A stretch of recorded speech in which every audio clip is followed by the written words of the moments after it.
하나님의 심판은 피할 자가 없습니다. 우리가 얼마나 선한 사람이 되고 또 선하게 살아야 하나님의 나라를 이 땅에서 누리고 또 영생을 누릴 수 있을까요? 저는 이 부분을 사도의 가르침 속에서 함께 묵상하고자 합니다. 사도 바울이 로마서를 기록할 때 이 글은 이 서신을 받아볼 수신자가 분명한 글이었습니다. 다시 말하면 이 로마서는 그냥 누구든지 예수 믿는 사람 봐라 그렇게 기록된 것이 아니라 그들이 살고 있는 삶의 정황, 다시 말하면 사회적인 이해, 정치적인 이해, 종교적인 이해, 철학적이고 사상적인 이해, 그리고 교회 안의 성도 상호 간의 이해 등등 여러 가지 조건들이 들어있는 그 속에서 사도가 교우들에게 교훈과 책망, 격려 혹은 가르침을 주기 위해서 쓴 서신이다 하는 것입니다.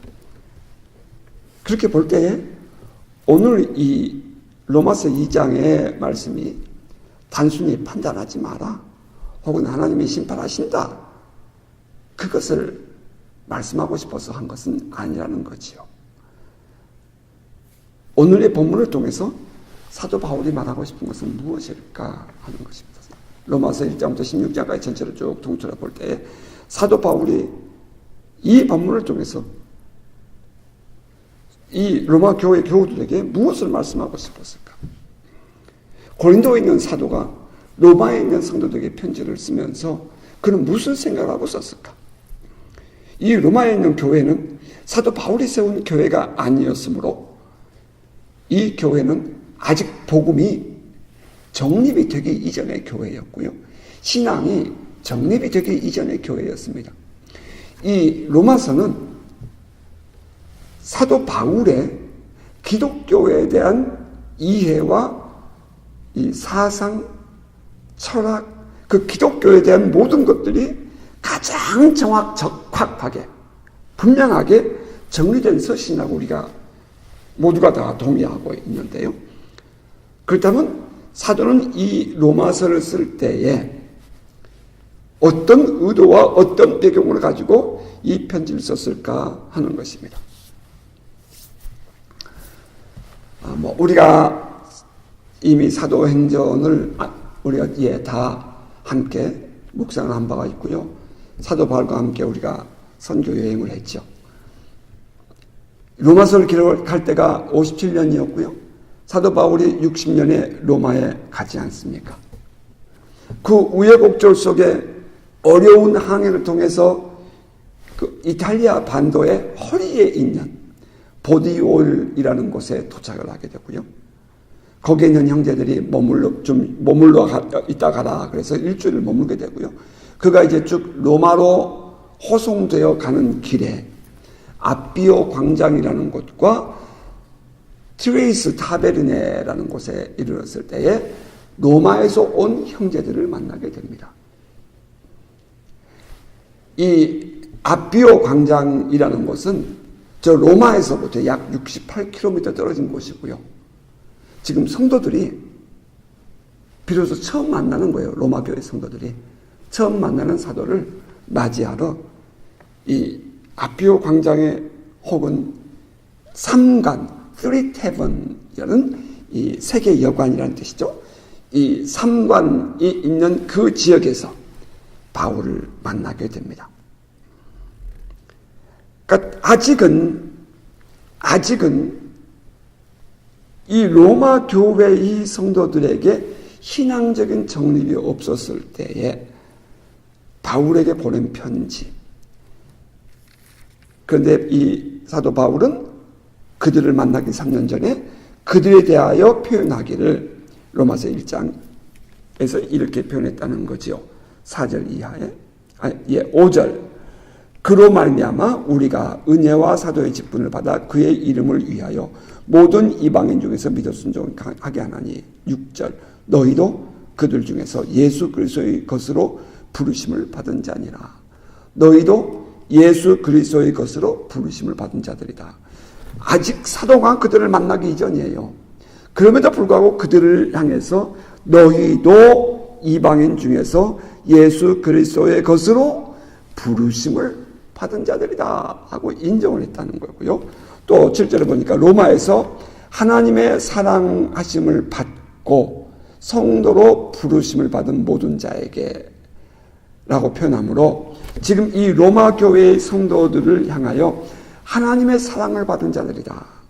그리고 하나님께서 그들을 세인트, 거룩한 무리라고 구분해낸 에클레시아, 구분해낸 무리들이다. 그렇게 부르심을 받은 자들이다. 이렇게 표현했다는 것 우리가 전제할 수 있기를 바라요.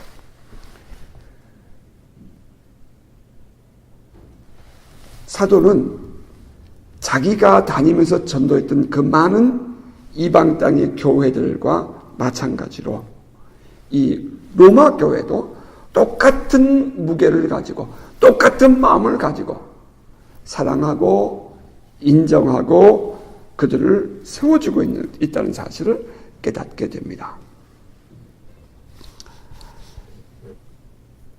하나님께서 부르시고 예수를 믿어 하나님의 자녀가 된 성도들, 어쩌면 오늘 이 시대를 살아가는 우리들 말이에요.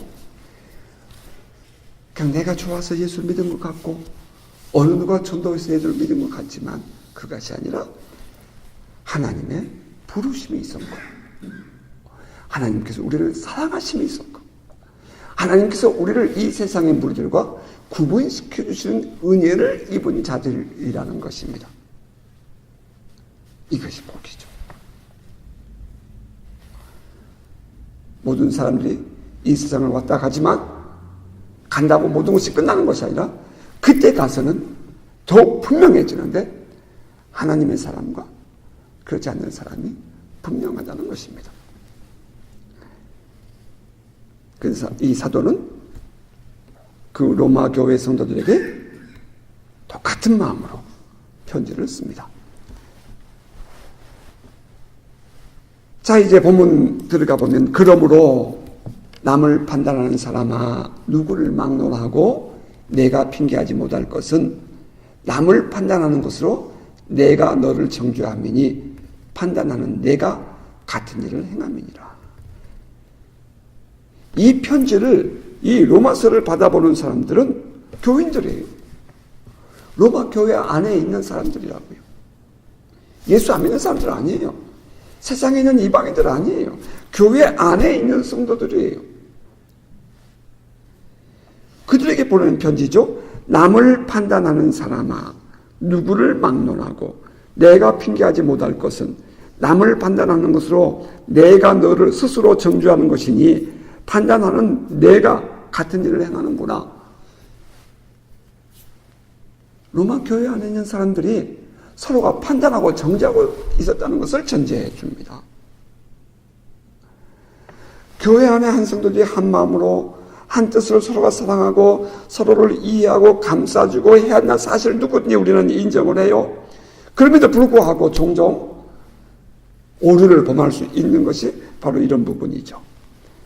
남을 판단하는 사람아 하는 책망을 들을 만한 이유를 갖는다는 겁니다. 그들이 남을 판단하는 대상은 어떤 사람이었어요? 그것은 바로 1장 저 앞으로 올라가요. 바로 앞에 보면 28절 이하 32절에 이 교우들이 판단할 만한 사람들이 나온다고요.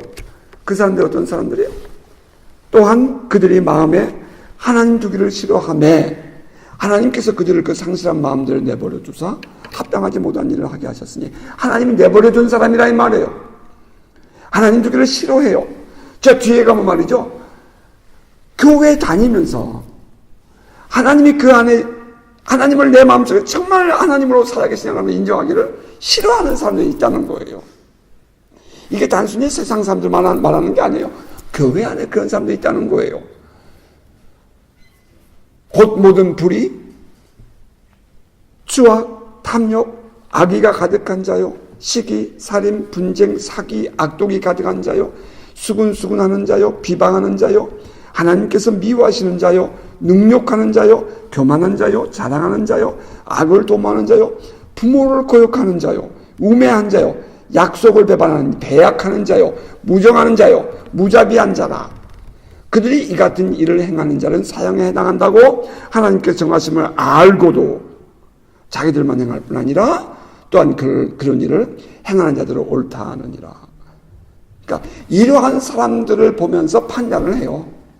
저 잘못 졌다고 비판한단 말이에요. 그런데 결국은 뒤를 보니까 자기가 그렇게 산다는 거예요. 저는 이 말씀을 묵상하다가 스스로에게 이런 질문을 가져보았어요. 그럼 남을 잘 판단하기를 좋아하는 사람들, 남에 대해 지적질을 잘하는 사람들, 그런 사람들은 과연 어떤 사람일까? 저는 신앙이니까. 율법적인 신앙을 가진 사람, 혹은 은혜 중심의 신앙생활을 하는 사람, 이 두 부류의 사람으로 생각한다면 어떤 사람이 이렇게 쉽게 남을 판단하고 정죄할까 하는 질문을 가져보는 거예요. 어떤 사람이 남에게 이렇게 지적질 잘할까요? 어떤 사람이 이렇게 남에게 판단을 잘할까요? 어떤 사람이라고 생각하십니까? 도덕적으로 늘 거룩하게 살아야 하고 하나님의 율법을 따라 말씀대로 살아야 한다는 이 사실은 누구나 다 동일하지만, 그러나 그럼에도 불구하고 그것이 자기 자신을 돌아보며 자기의 부족함을 느끼고 부끄러움을 느끼며 살아가며 하나님 앞에서 가난한 마음으로 사는 사람과, 아니면 그것을 남을 향하여 쳐다보고 율법의 잣대를 가지고 살아가는 사람, 과연 누가 이렇게 판단하고 정죄하기에 발빠른 사람일까 하는 질문이 있죠. 예수께서 제자들에게 산상수훈이라는 것을 말씀하십니다. 그러니까 물론 그것은 후대에 우리가 그렇게 구분해 보지만 7장 1절 이하, 마태복음 7장 1절 이하에 보면 이런 말씀이 나와요. 비판을 받지 아니하거든 비판하지 말아라. 너희가 비판하는 그 비판으로 너희가 비판을 받을 것이요, 너희가 헤아리는 그 헤아림으로 너희가 헤아림을 받을 것이니라. 어찌하여 형제의 눈 속에 있는 티는 보고 내 눈 속에 있는 들보는 깨닫지 못하느냐? 보라, 내 눈 속에 들보가 있는데 어찌하여 형제에게 말하기를 나로 내 눈 속에 있는 티를 빼게 하라 하겠느냐? 외식하는 자여, 먼저 내 눈 속에서 들보를 빼라. 그 후에야 밝히 보고 형제의 눈 속에서 티를 빼리라. 이 말씀을 하셨을 때에 누가 제일 분노했을까요? 누가 제일 화를 냈을까요? 제자들이었을까요? 많은 유대인 속에서도 바리새인들이었죠. 율법주의자들. 613개의 율법을 만들어 놓고 그것을 거룩한 자기의 의로 여기고 있었던, 옷술을 길게 달고 그런 옷을 입고 자기의 거룩함을 주장하고 있었던 이 바리새인들이 말이죠. 예수께서 이렇게 말씀했을 때 제일 분노하는 거예요. 비판을 받지 않는 것은 비판하지 말아라. 너희가 판단을 받지 않는 것은 스스로 판단하지 말아라. 과거에 언론에서 종사했던 한 목사님이 이런 말을 하는 것을 제가 들었습니다. 그분 유명한 분이세요. 과거에 언론에서도. 기자의 역할은 다른 사람의 잘못된 것을 찾아내고 그것을 사회적 문제 삼아 화제를 만들어내는 것입니다. 따라서 나는 사회적으로 명성 있는 사람들의 뒤를 따라다니며 그들의 삶을 취재하고 그들의 허물을 들추어내는 일을 했습니다. 그런데 솔직히 말하면 그 이면에 있는 나의 삶은 말할 수 없이 더러웠고 정직하지 못했습니다. 라고 말을 했습니다. 그러니까 남을 판단하고 정죄하고 비판하고 하는 그런 일들의 발빠른 그들의 모습을 보면 그들 속에는 말이죠, 그렇지 못한 삶이 더 많다는 거예요. 교회 안이든 교회 밖이든 다른 사람들의 허물과 죄를 지적하고 떠드는 사람들의 삶을 보면 그들은 더 큰 허물과 죄가 가득하다 하는 것을 알게 되죠. 저는 영성사역을 많이 이렇게 관심을 갖고 있는 한 목사로서 이렇게 표현해 보고 싶어요. 그에 대한 해석을, 이해를. 자꾸 다른 사람들의 부정적인 것 바라보고 있고 자꾸 저 사람의 연약함을 보고 있으면 보는 대로 되잖아요. 결국 내가 저 사람의 약점을 자꾸 보게 되면 그게 나의 약점이 되고요. 나 자꾸 저 사람의 허물을 보게 되면 내가 자꾸 그렇게 빠지는 거예요. 그러니까 나도 모르게 그럼 자꾸 정죄하고 비판하는 그런 소식을 자꾸 듣고 그런 말을 자꾸 하게 되면 나도 모르게 내 안의 신앙을 잊어버리게 되고 그렇게 거칠어지는 영성을 갖게 된다는 거예요. 결국은 그러니까 율법적인 그런 이 잣대를 자꾸 들이대므로 말미암아 자기도 율법적인 사람이 되더라는 거예요.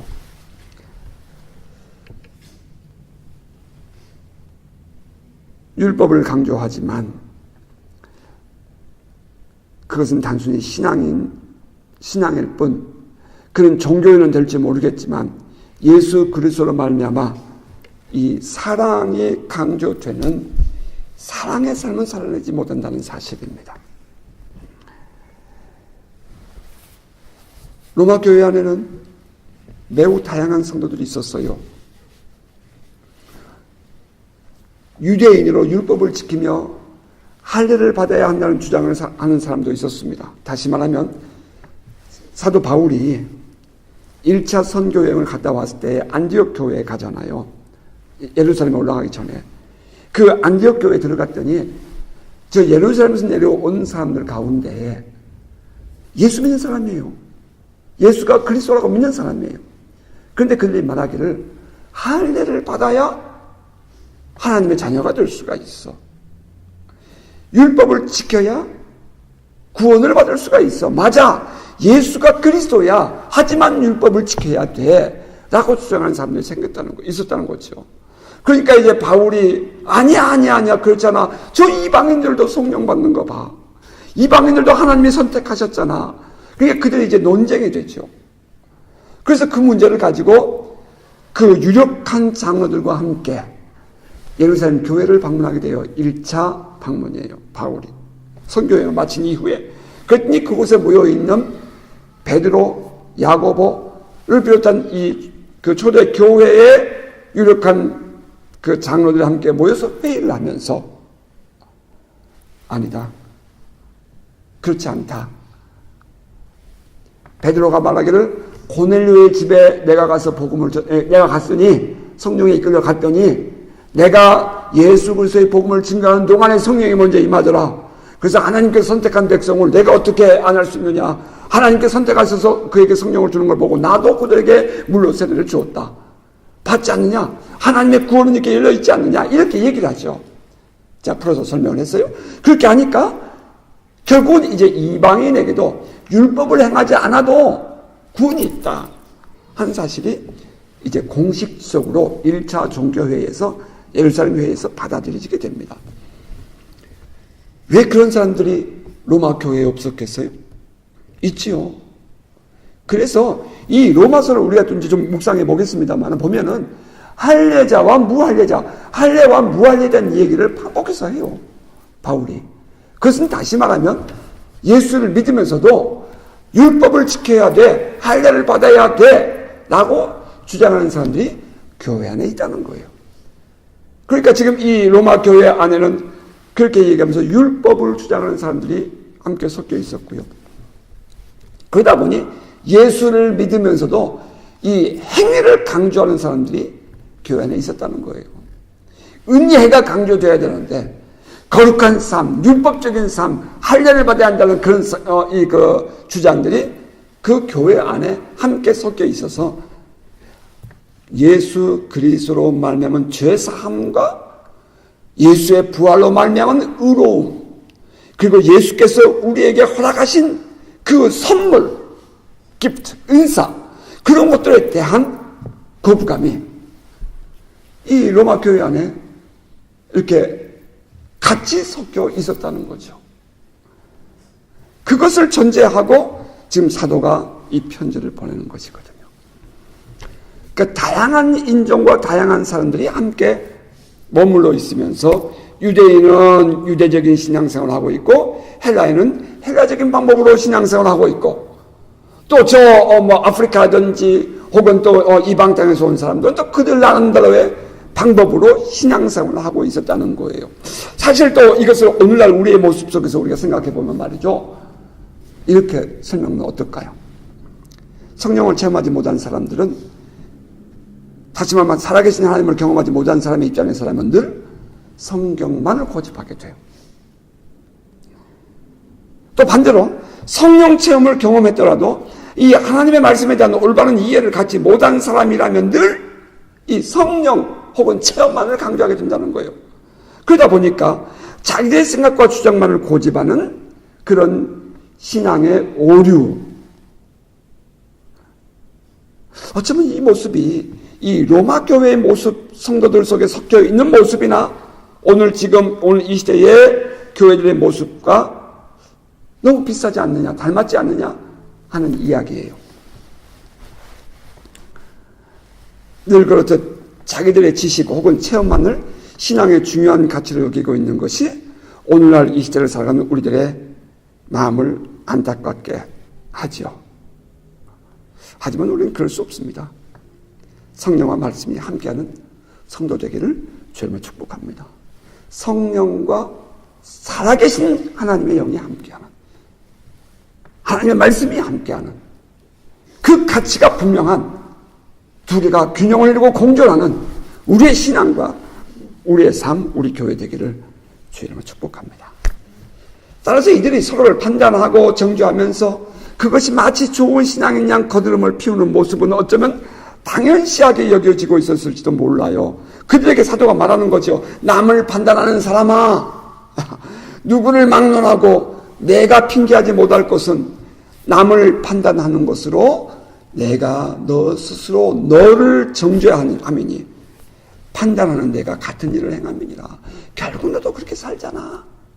결국 너도 그 율법의 완전한 삶을 살지 못하잖아. 그 말이에요.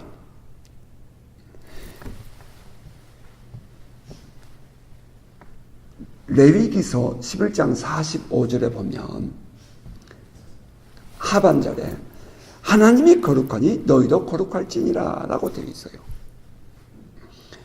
이제 로마서에서 그 부분이 다시 한번 언급될 겁니다만은 하나님이 거룩하니 너희도 거룩할지니라. 우리가 하나님의 거룩한 만큼 거룩해지려면 얼마만큼 해야 우리가 그렇게 거룩해질 수 있을까요? 우리가 어떻게 선하게 살아야 하나님의 거룩하니 너희도 거룩하라는 그 말을 충족시킬 수 있을까요? 판단하지 말아라. 결국 너희가 그 판단하는 그 기준이 너희 자신 스스로도 거기에 걸리는 거야. 결국 너희가 그렇게 살잖아? 그런 얘기예요. 이런 일을 행하는 자에게 하나님의 심판이 진리대로 되는 줄을 아노라. 이어진 3절은 이렇게 말해요. 이런 일을 행하는 자를 판단하고도 같은 일을 행하는 사람아, 내가 하나님의 심판을 피할 줄 생각하느냐. 그리고 이 6절부터 8절 보면 하나님께서 각 사람의 그 행한 대로 보응하시되 참고 선을 행하여 영광과 존귀와 썩지 아니함을 구하는 자에게 영생으로 하시고 오직 당을 지어 진리를 따르지 아니하고 불의를 따르는 자에게는 진노와 분노로 하시리라. 남을 판단하는 사람, 그러니까 남을 판단하기를 좋아하는 사람, 이 다시 말하면 율법적인 잣대를 신앙의 기준으로 가지고 그 율법에 맞지 않으면 정죄하고 비난하고 심판하기에 발빠른 사람, 결국은 자기도 그 율법을 충족시키지 못하면서 남을 향하여 손가락질하는 그런 사람, 지금 그 사람들을 좀 얘기했거든요. 그런데 또 보면은 그런 사람 어떤 사람인가? 4절을 같이 볼까요? 4절입니다. 혹 내가 하나님의 인자하심이 너를 인도하여 회개하게 하심을 알지 못하여 그의 인자하심과 용납하심과 같이 길이 참으심이 풍성함을 멸시하느냐. 잠깐만 저를 보세요. 그 사람들이 이렇게 생각한다는 거죠. 하나님이 지금 우리를 기다려 주신 거거든요. 회개하고 돌아오기를. 회개하고 돌아오기를 하나님이 기다리시는 거거든요. 여러분 아멘이세요? 왜 아멘이요? 하나님이 우리가 주님께 회개하고 돌아오기를 기다려주고 계시는 거예요. 그런데 이 사람들은 말이죠, 그 하나님을 거부하는 거예요. 하나님을 마음에 두기를 싫어해요. 그런데 이것이 결국은 뭐냐? 하나님의 인자하심과 용납하심에서 그 모습 그대로 받아주는 거죠. 하나님의 용납하심과 길이 오래 참으시며 그 풍성함을 그들이 멸시하는 것이다, 이렇게 얘기했다는 거죠. 다시 말하면 하나님의 사랑과 하나님의 부르심과 하나님의 은혜를 멸시하고 발밑에 깔아버린다는 얘기예요. 이런 사람들은 얘기죠. 이어서 또 이렇게 그런 또 설명하죠. 다만 너의 고집과 회개하지 아니하는 마음을 따라 진노의 날 곧 하나님의 의로우신 신발이 나타나는 그날에 임할 진노를 내게 쌓는다. 그런 사람들의 모습이 어떠냐 말이죠. 자기 고집으로 예수 믿는, 자기 고집으로 신앙생활하는 거예요. 회개하지 않는 마음을, 그러니까 하나님께서 우리에게 회개하고 돌아오기를 기다리고 있는데 고집을 부리고 회개하지 않아요. 고집을 부리고 회개하지 않아요. 성령께서 그를 깨우쳐 주셔도 거부하는 거예요. 받아들이기 싫어하는 거예요. 참 안타깝죠. 그런데 이런 사람들 지금 교회 안에 있다는 거예요. 여기 이 로마 교회 안에. 이 말은 교회에 나오지 않는 사람에게 하는 말 아닙니다. 교회에 나오는 사람, 이 성도들이에요. 그들에게 지금 주는 말이에요. 하나님 두기를, 마음에 두기를 싫어해요. 그래서 그들은 결국 자기 고집으로, 결국 그들은 회개하지 않는 마음으로 지금 로마 교회 안에 들어와 있는 거예요. 그러니까 그들을 향해서 지금 사도는 교훈하고 있고 그들을 향하여 지금 말하고 있는 거예요. 또 그들이 어떻게 살아요? 그 다음 또 8절을 보세요. 그들이 어떻게 살면요, 오직 당을 지어 진리를 따르지 아니하고 불의를 따르는 자에게는 진노와 분노로 하시리라. 다시 말하면 그런 사람들의 행동을 결국 보면은 무리를 지어서 자기 혼자 하나님을 거부하고 자기 혼자 회개하지 않는 것이 아니라 다른 사람에게 영향력을 주고 다른 사람에게 가망을 주어서 그들과 함께 무리를 지어 당을 지어 진리를 따르지 아니하고 불의를 따른다 라고 했다는 거예요. 참 희한하죠. 이게 참 희한해요. 그러니까 불의를 자기 혼자 따르고 말이죠, 율법주의 말하는 거예요. 그런 신앙에서 그냥 빠져서 자기가 혼자 그렇게 살다 심판받으면 되는데, 꼭 그런 사람들은 남을 판단하고 정죄하고 비판하고 그런 데 발빠른 사람들의 행동을 보면 보편적으로 남에게 영향력을 주어서 진리를 따르지 아니하고 함께 무리를 지어 당을 지어 불의를 따른다는 거예요. 이런 영향력을 가진다는 거예요. 이게 지금 사도 바울이 말하고 있는 로마 교회 안에 있는 사람들의 모습이에요. 이제 그들을 향해서 사도는 또 뭐라고 했냐. 9절을 보면 악을 행하는 각 사람의 영에는 환난과 곤고가 있으리니 먼저 유대인에게요 그리고 헬라인에게며. 그런 사람들을 향해서 사도는 악을 행하는 자라고 표현했다는 거죠. 악을 행하는 자. 자, 다시 말하면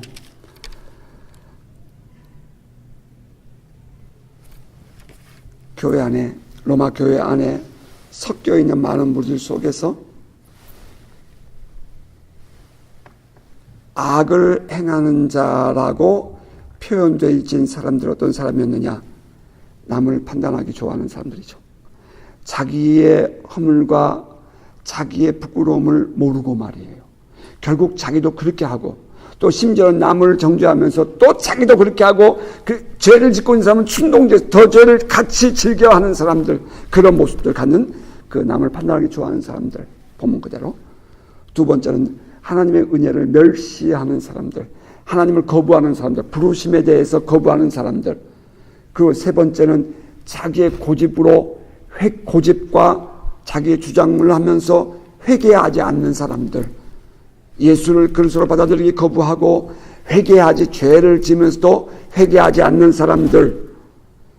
그것뿐만 아니라 그런 이 자기의 그릇된 신앙을 이렇게 주장하고 드러내기 위해서 인정받고 싶은 어떤 그런 충동에 의해서 다른 사람에게 영향력을 주고 다른 사람들에게도 같이 진리를 따르지 않고 불의를 따르도록 하는 그런 사람들을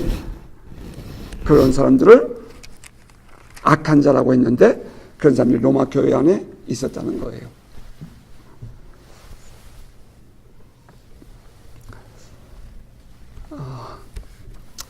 이 부분을 얘기하고 싶은 것은 아닐 거예요. 이 부분을 얘기하고 싶은 것은 아닐 거예요, 사도는. 자, 그런데 이제 거기 보니까 이제 또 9절 보십시다. 다시 한번 볼게요. 악을 행하는 각 사람의 영에는 환난과 공고가 있으리니 먼저는 유대인에게요, 그리고 헬라인에게며. 또 10절 선을 행하는 각 사람에게 영광과 존귀와 평강이 있으리니 먼저는 유대인에게요, 그리고 헬라인에게로다. 이는 하나님께서 외모로 사람을 취하지 아니하심이라. 먼저는 유대인에게요, 그리고 헬라인에게다. 먼저는 유대인에게요, 그리고 헬라인에게다. 하나님은 외모로 사람을 취하지 않는다. 그렇게 좀 얘기하시는 사도의 뜻은 하나님의 심판은 모든 사람들에게 임한다 하는 것입니다. 하나님의 심판은 외모에 따라 달라지지 않는다.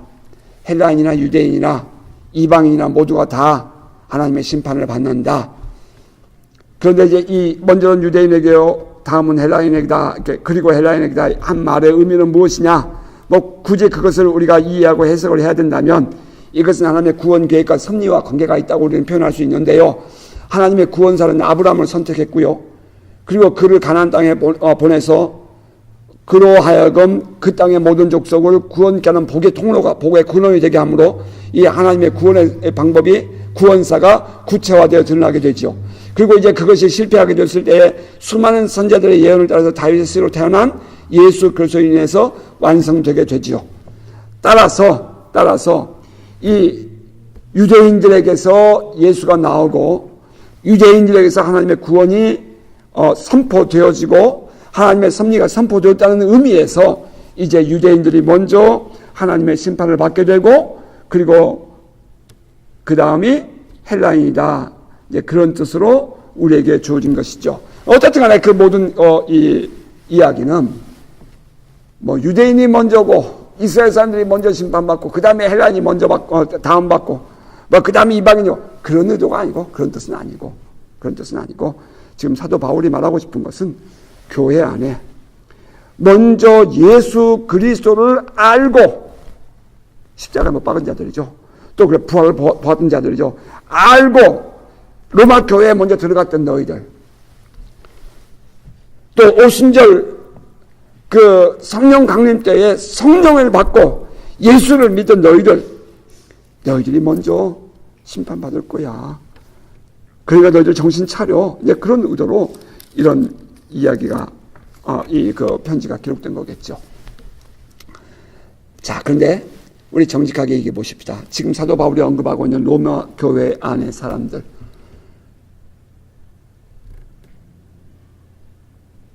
물론 이들은 같은 사람을 말합니다. 남을 판단하는 사람, 하나님의 인자하심을 멸시하는 사람, 자기 고집과 회개하지 않는 마음을 가진 사람, 당을 지어 진리를 따르지 않고 불의를 따르는 사람, 악을 행하는 사람. 솔직히 오늘 우리들의 모습을 보면 이러한 사도의 지적으로부터 온전한 사람이 과연 있을까 하는 것입니다. 하나님의 심판대 앞에서 우리가 살아온 삶을 온전하다고 인정함을 받아 하나님께로부터 주시는 영광과 존귀와 평강을 누릴 수 있는 사람이 과연 있을까 하는 질문입니다. 제가 여러분에게 말씀드린 것처럼 하나님은 거룩하니 너희도 거룩할지니라 라고 말씀하셨는데요. 하나님이 거룩하니 너희도 거룩하라. 과연 어느 누구가 하나님이 거룩하니 너희도 거룩하라는 그 말씀에 합당할 수 있는 자가 있겠어요? 사도는 본문에서 우리에게 말하기를 선을 행하는 각 사람에게는 영광과 존귀와 평강이 있으리니 먼저 유대인에게 그리고 헬라인에게라고 말했는데, 그 선을 행하는 이라는 그 말의 의미가 과연 흔히들 생각하는 것처럼 착한 사람, 혹은 착한 일을 많이 하는 사람, 혹은 거룩한 삶을 사는 사람을 말하는 것일까요? 만약에 착한 사람, 착한 일을 많이 하는 사람, 혹은 거룩한 삶을 사는 사람, 도덕적인 삶을 살아내는 사람, 그런 사람을 선하다라고 표현한다면 과연 그들의 행위가 어느 정도 선하고 깨끗하고 도덕적이어야 하나님의 거룩함을 충족시킬 수 있을까요? 로마서에서 사도는 그런 사람은 아무도 없다, 이렇게 얘기합니다. 그런 사람은 아무도 없다. 어느 누구도 하나님 앞에서 선하다 인정받을 사람 아무도 없다. 이것이 결론이에요. 교회 안에서 그렇게 함께 신앙생활하면서 때로는 마음 상하기도 해. 때로는 마음을 상처를 주기도 해. 그런데 생각해보면 그 모든 것, 이 하나님은 거룩하니 너희도 거룩하라, 하나님의 심판대 앞에 서는 우리 모두가 딱 섰을 때에 하나님 우리에게 뭐라고 말씀하시냐면 부족해. 내가 이렇게 살았는데요 1% 부족해, 2% 부족해, 어떤 사람은 99% 부족해, 이렇게 말씀하시겠죠. 그죠? 어느 누구도 완전한 사람이 없다는 거예요. 그렇다면 지금 사도 바울이 말하고 싶은 선한 사람은 누구일까요? 로마서 전체의 주제를 우리는 알아요. 지금 사도가 지금 말하고 싶은 것은 무엇일까요? 오직 그러므로 예수밖에는 답이 없다 하는 겁니다. 종종 우리는 이 본문을 통해서 하나님의 심판을 우리가 말하기도 하고 우리의 이 땅에서의 삶을 말하기도 합니다. 하지만 그것은 지금 나의 삶에 오늘 이 시대에 지금 딱 잘라가지고 말하고 싶은 사람들의 의도죠. 사도 바울이 본문에서 우리에게 주고 싶은 게 뭐냔 말이에요. 그러므로 예수 그리스도를 믿는 길밖에 없다. 우리가 마지막 주 앞에 우리가 이제 다 설 거란 말이에요.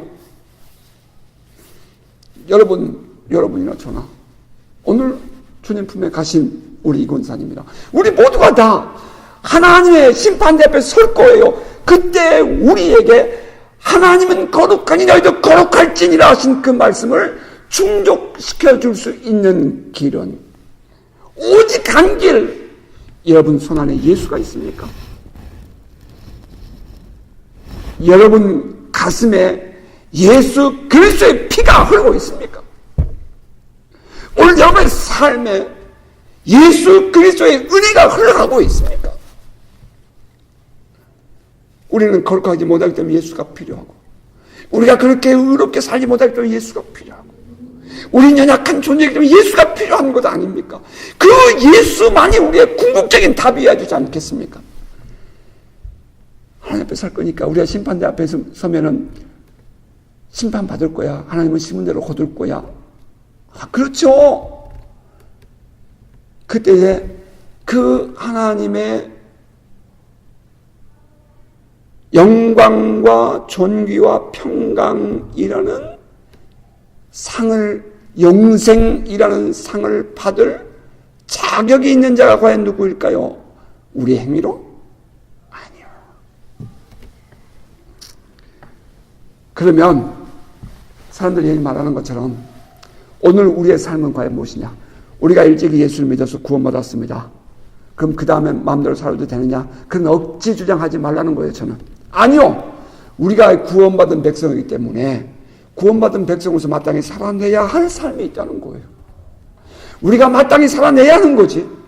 내가 구원을 받기 위해서 그렇게 사는 건 아니라는 거죠. 우리가 마땅히 살아내야 되는 거예요. 그런데 그렇게 살지 못한 것을 스스로가 알아요. 내가 연약해서 넘어져요. 자꾸 부족해요. 화도 자꾸 나요. 막 그렇기 때문에 내가 좀 더 예수가 필요해진 것 아니겠어요? 내가 연약하니까 예수가 필요하지 않느냐고요. 어떻게 우리가 예수를 믿어 거듭난 우리의 삶이 그 거듭났다고 해서 완전한 하늘나라의 삶을 살아낼 수 있겠느냐고요. 그럴 수는 없죠. 그러니까 늘 우리는 하나님의 의 앞에서 부끄러운 마음을 가지고 가난한 마음을 가지고 사는 거죠. 그래서 심령이 가난한 자는 천국이 저희 것이며 우리의 것이 되는 것입니다. 아멘. 왜 예수를 믿어야 합니까? 하나님께서 우리를 구원한 길로 허락하신 길이, 하나님께서 우리를 구원하실 유일한 길을 우리에게 가르쳐 주셨는데 그 길이 오직 그리스도 메시아이신 예수밖에 없기 때문입니다. 자, 말씀을 맺겠습니다. 우리는 모두 하나님의 심판대 앞에 설 것입니다. 여러분 동의하십니까? 우리 모두 하나님의 심판대 앞에 설 거예요. 그러면 우리가 이 땅을 살 때 마음대로 살면 안 돼요. 그러면 우리는 정말 선을 베풀고 우리가 신실하게 씨앗을 뿌리는 마음으로, 때로는 열매를 내 손에서 거두지 못하더라도 그 흘러가는 물에 말이에요. 씨앗이 흘러가면 언젠가 어느 곳에 가서 다시 그것이 나무가 되고 혹은 곡식이 되어 우리의 품에 돌아올지 모르는 일이 아닐지라도 우리의 삶 속에서 우리가 할 수 있는 대로 선을 베풀고 선을 행하고 예수께서 우리에게 보여주신 삶을 살아내는 거예요. 이것은 마땅히 우리가 작은 예수가 되어 살아내야 할 우리의 삶의 과제들이에요. 그러나 이것이 우리의 구원의 문제는 아니라는 거예요. 우리의 구원은 아무리 내가 내 몸을 형제를 위해 내어준다 할지라도 예수 그리스도로 말미암은 의를 덧입지 않고서는 구원받을 수 있는 자가 없습니다. 하나님 앞에서 우리가 서는 그날까지 우리는 늘 깨어서 그 하나님의 선하신 열매, 영광과 존귀와 영원한 그 영생을 바라보면서 우리는 끝까지 살아내는 것입니다. 그러나 그것으로 만족할 수 없으니, 그것이 우리를 구원하지 못할 것이니, 또 그것은 우리가 하나님 앞에서 우리가 어떻게 평가를 받든지 그것은 또 하나님께 맡기고 오늘 나에게 주어진 삶, 조금 전에 보니까 쌓는다는 단어가 나와요. 그죠? 쌓는다, 진노를 쌓는다. 반대로 선도 쌓지 않겠어요? 하나님의 은혜 안에서 우리가 그 하나님의 은혜를 받은 사람으로 그 하나님의 선을 쌓아가는 저와 여러분 될 수 있기를 바랍니다. 오늘이라는 기회는 우리 모두에게, 이 땅에 살고 있는 우리 모두에게 주어져 있어요. 예수 그리스도를 믿음으로 구원을 받고 성령으로 인치심을 받아서 하나님 앞에 선하다 인정을 받는 복된 성도, 그리고 이제 내가 받은 이 구원의 감격, 이 마땅히 살아내야 할 그리스도인으로서의 삶의 모습, 이 모습을 세상에 보여줌으로 또 다른 영혼에게도 참된 복음을 전하고 주님 바라볼 그날, 주님 만날 그날까지 믿음으로 뚜벅뚜벅 하루하루 살아가는 저와 여러분 되시기를 주의 이름으로 축복합니다.